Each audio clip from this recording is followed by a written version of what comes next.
നമുക്ക് 30 ദിവസമല്ലേ നോമ്പ്. വർഷങ്ങളായിട്ട് നോമ്പ് പിടിച്ച് കിടക്കുന്ന കുറെ മനുഷ്യരുണ്ട്. നിങ്ങൾ ജസ്റ്റ് അപ്പുറത്ത് പാലസ്തീനിൽ നോക്കിയാൽ മതി. നമുക്ക് നോമ്പ് കുറിക്കാൻ ഫുഡ് ഉണ്ടല്ലോ. കഴിഞ്ഞ റമദാനിലാണ് ഒരു കുട്ടി ഒരു ഷേഖിനോട് ചോദിക്കാണ്, ഷേഖ്, അതായത് ബാങ്ക് കേട്ട് നോമ്പ് മുറിച്ചില്ലെങ്കിൽ പടച്ചോൻ നോമ്പ് സ്വീകരിക്കും.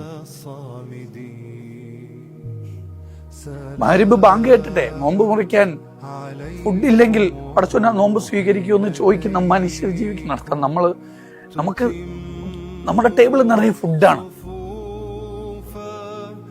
ഈ നിമിഷം നമ്മൾ ചിന്തിച്ചു നോക്കണം.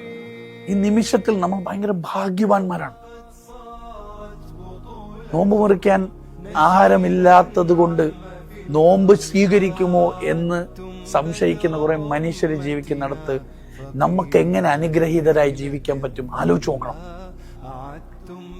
നമ്മുടെ കണ്ണുകൊണ്ട് അവരെ കാണാൻ പറ്റണം, അതിനാണ് നോമ്പ്. നമ്മുടെ കാതുകൊണ്ട് അവരെ കേൾക്കാൻ പറ്റണം, നമ്മുടെ ഈ മൂക്ക് കൊണ്ട് അവരെയും ശ്വസിക്കാൻ പറ്റണം, നമ്മുടെ നാവ് കൊണ്ട് അവർക്ക് വേണ്ടി ചലിക്കാൻ പറ്റണം, നമ്മുടെ കൈകൾ അവർക്ക് വേണ്ടി പ്രവർത്തിക്കാൻ പറ്റണം. ആരോരുമില്ലാത്ത ആട്ടി ഓടിക്കപ്പെട്ട മനുഷ്യർ, അത് ഏത് മനുഷ്യരായാലോട്ടോ, അതിന് ജാതി മതമൊന്നുമില്ല. ജീവനുള്ള ഒരു വസ്തു ഉപേക്ഷിക്കപ്പെട്ടിട്ടുണ്ടെങ്കിൽ, ഉപദ്രവിക്കപ്പെടുന്നുണ്ടെങ്കിൽ, ആരും നോക്കുന്നില്ല എന്നുണ്ടെങ്കിൽ, അവർ അസ്വസ്ഥരാണെങ്കിൽ നമുക്ക് സ്വസ്ഥത കിട്ടില്ല.